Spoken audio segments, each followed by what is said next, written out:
क्या लग रहा है राघव, मैं सीधा आपके पास आऊंगा कि एकदम किसी तरह का ऐसा लग रहा है भाई ये कोई चुनाव हुआ ही नहीं। ऐसे तो घर में बैठ के महागठबंधन लड़ लिया है चुनाव, 36-35 पे रह जाना, मतलब अभी ठीक है पूरी तरह से जीत के आंकड़े नहीं आए, लेकिन क्या लग रहा है आपको? मुझे कोई ग्राउंड इम्पैक्ट नज़र नहीं आया। छत्रप सब साथ थे, मुकेश सहनी साथ थे, हेमंत सोरेन 6 सीटों पर उधर से कहीं ना कहीं जो झारखंड से लगती हैं और उनकी सीटों पर साथ दे रहे थे, उसके बाद कोई इम्पैक्ट नज़र नहीं आया। क्या आपको लग रहा है बड़ी बात? देखिए, ये जो एक बात निकल के आ रही है कि इतनी बड़ी राष्ट्रीय पार्टी जो है लगातार साथ लगी हुई है। तेजस्वी यादव खुद एक युवा उम्मीदवार है, युवा चेहरे हैं, और एक तरह से हम कहते हैं उप मुख्यमंत्री रहने के बाद उनके अंदर मैच्योरिटी और सारी चीज़ें समझ जो होती है और भी अच्छी परिपक्वता जो है वो देखने को मिली है, सारी चीज़ें। लेकिन जो रिजल्ट रहे, जो चुनावों के नतीजे हैं, उसमें यही बात नज़र आ रही है कि बिहार की जनता जो है उन्होंने इस बार खुद के डेवलपमेंट को ही मुख्य मुद्दा खुद ने ही चुन लिया और खुद ही डिसाइडिंग फैक्टर पे आ गए कि हमको अब किसी भी तरह से जो है अन्य पार्टी के झांसे में ना आके एक बार जो डेवलपमेंट की रफ्तार चल रही है उसी रफ्तार को थोड़ी और गति देनी है। तो इसी सब बातों के मद्देनज़र जिस तरह से वहाँ पे आप देखें बिहार के अंदर, मैं खुद कई बार विजिट करता हूँ, कई बार जाता आता हूँ, मेरे को मौका मिलता है वहाँ जाने का। मैंने चेंजेस देखे सर वहाँ पे।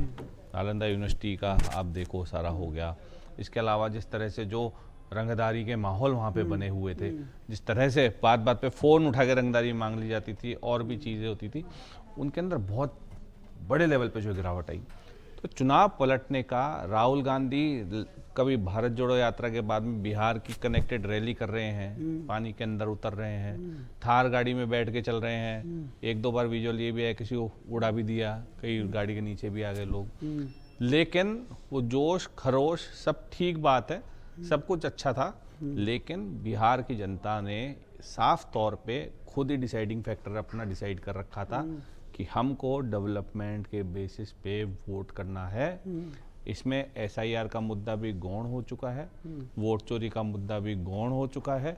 सिर्फ और सिर्फ बात बिहार के डेवलपमेंट की, बिहार की जनता के डेवलपमेंट की, बिहार राज्य के डेवलपमेंट की और बिहार को अग्रणी और विकसित राज्यों की श्रेणी में ला खड़ा करने की बात पर ही मुहर लगी है और यही जनादेश जो है सबके सामने है। करण शर्मा जी, आप देखिए दो चेहरे, आप बिल्कुल दबाव में नहीं आए, राजस्थान में कतई दबाव में नहीं आए। सुखजिंदर रंधावा ने साफ कह दिया एक PC में कि वो तो बड़े नेता हैं, नरेश मीणा है ना, उन्होंने मेरा फ़ोन भी नहीं उठाया, ना मुझे फ़ोन किया, और फ़ोन कर लेते तो कुछ सोचते भी। ठीक है, बहुत बड़ा दावा हुआ।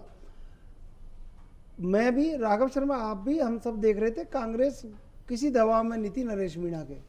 हाँ है प्रॉपर सही बात है, राजस्थान में तो बिल्कुल बिल्कुल दबाव में नहीं, दबाव में नहीं थी बिल्कुल, और दबाव में नहीं थी और आपने लैंडस्लाइड विक्ट्री दर्ज की।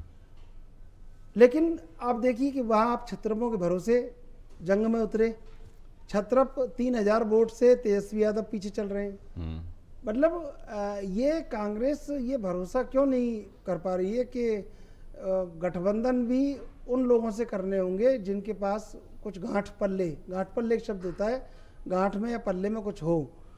तो तेजस्वी यादव और तेज प्रताप यादव दोनों पीछे चल रहे हैं और कहीं किसी का कुछ अता पता नहीं है। तो आज आप युवा हैं, अभी चुनाव भी आएंगे यहाँ पर, क्या लग रहा है कि कांग्रेस को खुद के भरोसे करना पड़ेगा? एक माइंडसेट ये लोगों में पनप रहा है कि कांग्रेस खुद के भरोसे अगर कुछ करे तो हम उसके साथ खड़े हों या अलग हों, वो एक चेहरा निकल के आए।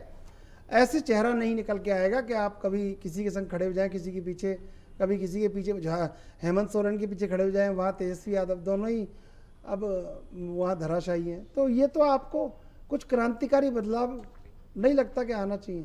नहीं, देखिए जिस तरीके से राहुल गांधी जी पूरे देश में भ्रमण करने के बाद में भारत जोड़ो यात्रा करने के बाद में जिस तरीके से स्ट्रक्चर वो संगठन का बनाना चाहते हैं, तो उससे कहीं ना कहीं कांग्रेस को मजबूती मिलेगी और जिला अध्यक्षों को जो वो पावर देना चाहते हैं, तो वो चीज़ें आगे भविष्य में आकर कांग्रेस को मजबूत करेगी और काम में आएगी। क्योंकि राहुल गांधी जी समझ चुके हैं जनता की आवाज़ कि जनता चाहती है कांग्रेस मुख्य भूमिका पर आए और वो कांग्रेस को पसंद भी कर रही है जनता। और राहुल गांधी जी ने ये बताया कि मध्य प्रदेश में जिस तरीके से भारत जोड़ो यात्रा को समर्थन मिला, प्यार मिला, और जन समर्थन के बाद भी वहाँ पर एक तरफा जो वोट चोरी कर भाजपा ने सरकार बनाई, तो कहीं ना कहीं भारत निर्वाचन आयोग को भी इसमें जब नेता प्रतिपक्ष आपके ऊपर इतना बड़ा आरोप लगा रहे हैं तो जांच करनी चाहिए और जांच करके क्लियर कर देना चाहिए कि जो आपके आरोप है वो सही है या गलत है, वो जाने, लेकिन जांच तो करनी चाहिए ना। अभी तक कोई जांच आधिकारिक रूप से भारत निर्वाचन आयोग ने मानी नहीं है और नहीं करने की कोई घोषणा की है।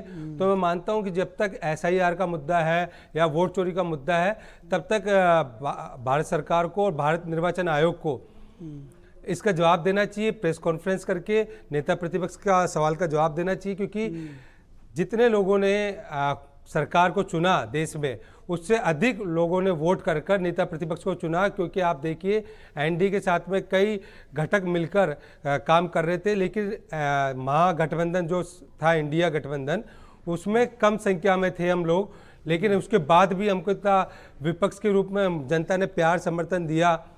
तो ये दर्शाता है कि राहुल गांधी जी की लोकप्रियता लगातार बढ़ रही है और कांग्रेस को लोग बाग सपोर्ट कर रहे हैं और आने वाले समय पर कांग्रेस सरकार बनाएगी, राजस्थान में भी बनाएगी 2028 में, और 2029 के चुनाव में देश में सरकार बनाने हम लोग जा रहे हैं।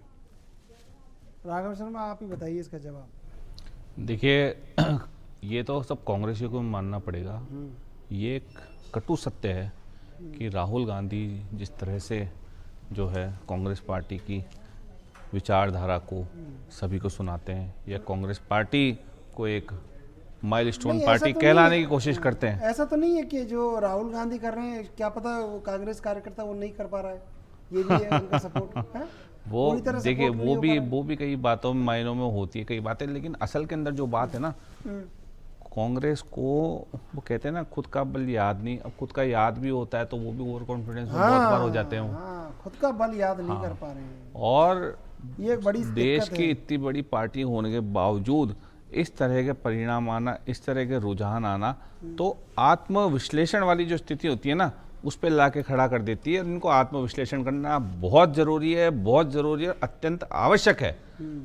चाहे राहुल गांधी हो, चाहे सोनिया गांधी हो, चाहे प्रियंका गांधी हो, चाहे राहुल गांधी के आसपास जितने भी शुभचिंतक घूमते हैं ना, विचरण करते हैं, सबसे पहले उनको मतलब खुद का अपराध बोध होना भी बहुत ज़्यादा जरूरी है कि आखिर वो कर क्या रहे हैं, करवा क्या रहे हैं। राहुल गांधी खुद तो भागा दौड़ी करके सुबह 5 बजे उठ के बिना स्वेटर के टी-शर्ट के अंदर भी ठंड के अंदर घूम घूम के जो है जनता को उठा रहे हैं, जगा रहे हैं, जोड़ रहे हैं, कर रहे हैं। लेकिन वहीं कांग्रेस के कुछ एक आला कार्यकर्ता जो मतलब एक तरह से खुद को VIP ट्रीटमेंट दिलवाते हैं ना, वो असल में राहुल गांधी के कान में गलत रिपोर्ट ही हमेशा देते हैं। ये आज नहीं, पिछले चुनावों से लगातार हम देखते हुए आ रहे हैं, ऑब्जर्व करते हुए आ रहे हैं कि डिबेट्स के अंदर इस पर चर्चा भी हुई है। आत्ममंथन कांग्रेस को इस समय जो है बहुत ज़रूरी है, करना ही चाहिए, क्योंकि इतनी बड़ी चुनाव, इतना बड़ा स्टेट हाथ से चला जाता है। अच्छा, दूसरी बात इसके अंदर एक और निकल के आती है कि राजस्थान वगैरह इस जगह जो कांग्रेस को लीड कर रहे हैं, चाहे अशोक गहलोत हो, सचिन पायलट हो, तो ये अपने आप में एक चमत्कारी और जादूगरी नेता है। तो यहाँ पे राह इतनी मुश्किल नहीं है मुश्किल, इतनी मुश्किल नहीं है। और देखिए कितना बड़ा कुठाराघात है कि आज बाल दिवस है और तेजस्वी और तेज प्रताप सब बच्चे पीछे चल रहे हैं। दिल तोड़ देने वाला बाल दिवस है ये आज। कहते तेजस्वी और सब बहू, तेज प्रताप पे तो लगातार जिस तरह की बातें आ रही है, तेजस्वी काहे इतना हवा में फूंक रहे थे, चिलम फूंक रहे थे, काहे इतना बड़ा बड़ा एकदम वो दावा कर रहे थे कि और हम वहाँ देख रहे थे। एक तो करण भाई, ये मैं देखता हूँ ना, ये ग्राउंड रियलिटी और ये वर्चुअल रियलिटी, ये 8 lakh follower, 50 lakh follower, 30 lakh like, 4 million viewers, ये भी बड़ा आजकल इसमें ही बड़ा लोचा है। ग्राउंड रियलिटी कुछ और है, वर्चुअल रियलिटी कुछ और है। हम देख रहे थे, मतलब मुझे भी ऐसा लग रहा था, सबको लग रहा था कि तेजस्वी अकेले भौकाल मचाए पड़े हैं। माहौल को इस टाइप का बना हुआ था, बिल्कुल कि तेजस्वी अकेले भौकाल मचाए हुए हैं। वही तेजस्वी JDU RJD को छोड़िए, वही तेजस्वी खुद ही पीछे चल रहे हैं 3000 वोट से। आप समझिए स्थिति कितनी गंभीर है। और आपने उन्हें चढ़ा दिया ऊपर चने के झाड़ पे। कांग्रेस ने चढ़ाया उन्हें चने के झाड़ पे, चढ़ जा बेटा सूली वो भली करेंगे राम, बोले चढ़ जा बेटा ऊपर जैसे तैसे, फिर खुद ही सोचना नीचे उतरेगा। अच्छा, इसमें भारतीय जनता पार्टी का, बीजेपी का अपन देखें तो एक फैक्टर और हमेशा काम कर गया कि जो उन्होंने मुख्यमंत्री को प्रोजेक्ट नहीं किया था, जो फेस प्रोजेक्ट नहीं किया था, तो वो फैक्टर भी जो है कहीं ना कहीं काम करता हुआ नजर वैसे आ रहा एक है। मैं आपको एक हिम्मत की बात बताऊं, अभी वर्तमान में बहुत अभी रुझान ही आए हैं। हाँ 40-50 सीटों पे तो नेक टू नेक फाइट चल रही है, 500-500, 1000-1000 वोट की, 1,500 वोट की, 3,000-2,000 वोट की। मतलब ऐसा नहीं है कि बिल्कुल ही एक तरफा ये जीत हो गई है। 1,500 और 5-5, 6-6 राउंड, 4-4 राउंड भी बचे हैं, मैं आपको बता दूं। तो ऐसा नहीं है, लेकिन क्या है कि उगते सूरज ने अपनी कहानी कह दी है। अब दोपहर की आंधी जाने क्या कहे, लेकिन उगते सूरज ने अपनी कहानी कह दी है। तो दोपहर की आंधी में मुझे नहीं पता क्या हो सकता है, क्या नहीं हो सकता। देखिए कि जिस तरीके से अभी रुझान आ रहे हैं, तो कहीं ना कहीं आत्मचिंतन और आत्ममंथन का विषय तो है ही कांग्रेस पार्टी के लिए। लेकिन आप मान के चले कि वोट चोरी एक बड़ा मुद्दा है कि वो जनता तो वोट कर रही है कांग्रेस को, लेकिन वोट ईवीएम में काउंट ही नहीं हो रहा, तो ये बड़ा मुद्दा है। और मैं मानता हूं कि जब तक निष्पक्ष रूप से चुनाव नहीं होंगे तब तक हालात ऐसे ही बने रहेंगे। और चिंतन तो करेंगे कांग्रेस पार्टी के तमाम आला अधिकारी और नेता, सारे चिंतन करेंगे और मनन भी करेंगे कि कैसे हम सुधार कर सकते हैं। लेकिन वोट चोरी एक बड़ा मुद्दा है, मैं समझता हूँ। वोट चोरी वाले मुद्दे पे मैं वो कहना चाहूँगा, SIR सबसे पहले बिहार में होती है, और बिहार में SIR होने के बाद में पूरे देश के अंदर होती है, और बिहार में तुरंत बाद जो चुनाव आ जाते हैं। अब जो है एनडीए गठबंधन जो है इसको SIR की सफलता बताएगा और इसको चेहरा बनाएगा पूरे देश भर के अंदर। हमारे राजस्थान में भी और जगह भी जो है SIR शुरू हो चुकी है। जो ऑफिसर है, रिटर्निंग ऑफिसर है, वो आके फार्म दे रहे हैं घर घर जाके। तो इसको जहाँ पे एक SIR के मुद्दे पर मैं आऊंगा। अभी आपको बड़ी खबर बता दे इस समय की कि तेजस्वी यादव 3000 वोटों से पीछे चल रहे हैं राधोपुर से, और महुआ से तेज प्रताप यादव भी पीछे चल रहे हैं। दो बड़े चेहरे, लालू प्रसाद यादव के दोनों बेटे, जो कि एक महागठबंधन का जिसमें मुख्यमंत्री का चेहरा था, दोनों पीछे चल रहे हैं। अभी लेंगे एक छोटा सा ब्रेक के बाद फिर हाजिर होंगे।